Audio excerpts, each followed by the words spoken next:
World War I ended in 1918, leaving Europe shattered politically, economically, and emotionally. Germany, once a proud empire, was forced to accept harsh conditions under the Treaty of Versailles, 1919. The treaty imposed massive reparations, territorial losses, and strict military restrictions on Germany. Many Germans felt humiliated, angry, and betrayed, emotions that would later fuel Adolf Hitler's rise to power. In 1933, Adolf Hitler became Chancellor of Germany, promising to restore national pride and undo the Versailles humiliation. He quickly turned Germany into a totalitarian state, silencing opposition and rearming the nation in defiance of international agreements. Hitler's ideology centered on expansion, creating Lebensraum, living space for the German people. This vision meant conquering lands in Eastern Europe, starting with Poland and beyond. The League of Nations, created after World War I to prevent future wars, proved powerless. When Japan invaded Manchuria, 1931, and Italy attacked Ethiopia, 1935, the League did little. Hitler noticed the world's weak response to aggression and concluded he could act without fear of serious retaliation. 1936, Germany reoccupied the Rhineland, a region forbidden to them by the Versailles Treaty. Britain and France did nothing. 1938, Germany annexed Austria in the Anschluss, welcomed by many Austrians. Later that year, Hitler demanded the Sudetenland, a German-speaking part of Czechoslovakia. Britain and France, desperate to avoid war, agreed in the Munich Agreement, 1938, to let Germany have it. Hitler promised this was his last territorial demand. It wasn't. By 1939, Hitler's eyes turned to Poland. He demanded the city of Danzig, Gdansk, and the Polish corridor, which separated East Prussia from the rest of Germany. Poland, backed by Britain and France, refused to give in. Hitler believed they wouldn't actually fight over it. He thought their guarantees were empty words. In a shocking twist, Germany and the Soviet Union, sworn enemies, signed the Molotov-Ribbentrop Pact on August 23, 1939. Publicly, it was a non-aggression pact. Secretly, it included a plan to divide Eastern Europe between them. Poland was to be split roughly in half. With this deal, Hitler ensured the USSR wouldn't interfere with his invasion plans. As August ended, German troops gathered along the Polish border. Propaganda campaigns accused Poland of mistreating Germans and inventing border attacks. The world waited nervously, hoping for diplomacy, but Hitler had already decided on war. At 4:45 a.m., German forces launched Operation Fall Weiss, the invasion of Poland. The attack began with the shelling of the Polish garrison at Westerplatte by the German battleship Schleswig-Holstein. Simultaneously, German troops crossed the border from three directions: north from East Prussia, west from Germany proper, south from Slovakia. This invasion introduced the terrifying strategy called blitzkrieg, or lightning war.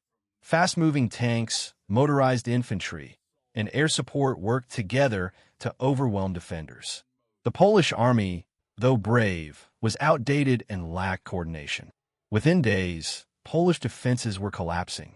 The Luftwaffe, German Air Force, bombed Polish cities, railways, and civilians to cause chaos and fear.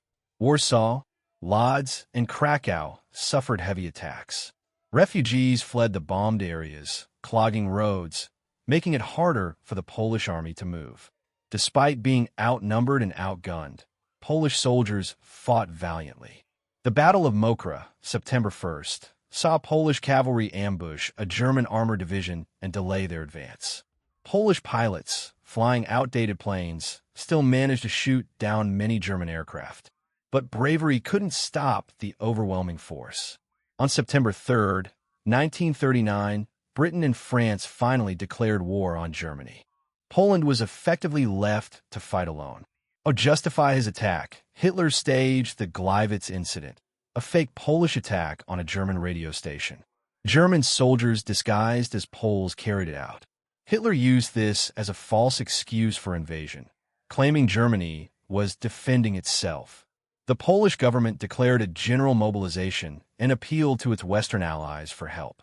President Ignacy Mościcki and military commander Edward R.W. Smigly coordinated defenses as best they could. Still, communications broke down quickly under constant bombing. By September 8th, German forces reached Warsaw. The city was bombed relentlessly. Civilians hid in basements as buildings burned. Polish defenders fought fiercely, hoping for Allied reinforcements that never came. On September 17, 1939, the Soviet Union invaded Poland from the east.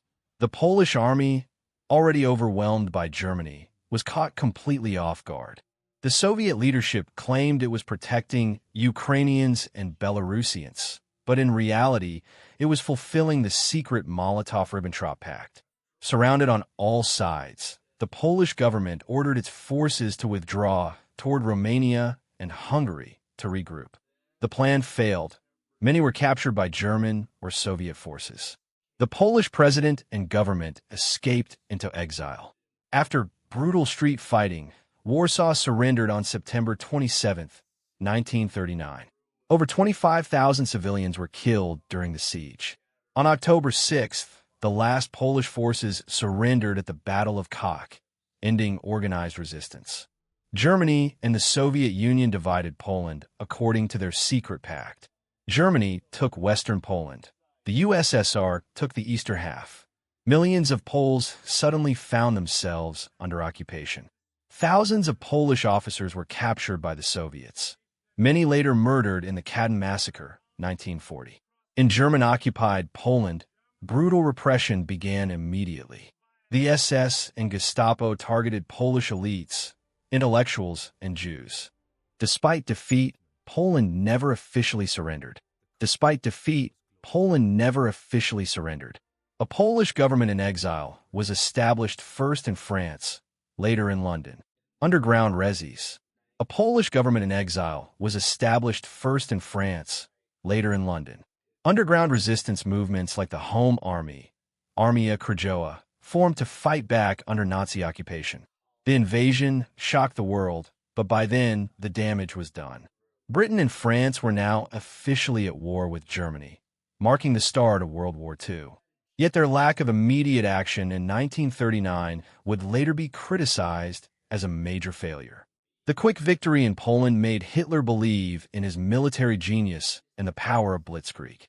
He would soon turn west, invading Denmark, Norway, France, and others in 1940. Poland became a center of Nazi brutality.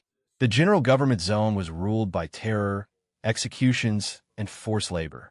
The Jewish population, over 3 million, faced persecution, deportation, and eventually the Holocaust. In the Soviet-occupied zone, hundreds of thousands of Poles were deported to Siberia and Kazakhstan.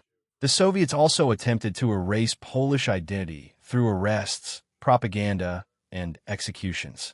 The invasion destroyed Poland's independence for decades. After World War II, Poland fell again under Soviet control until 1989.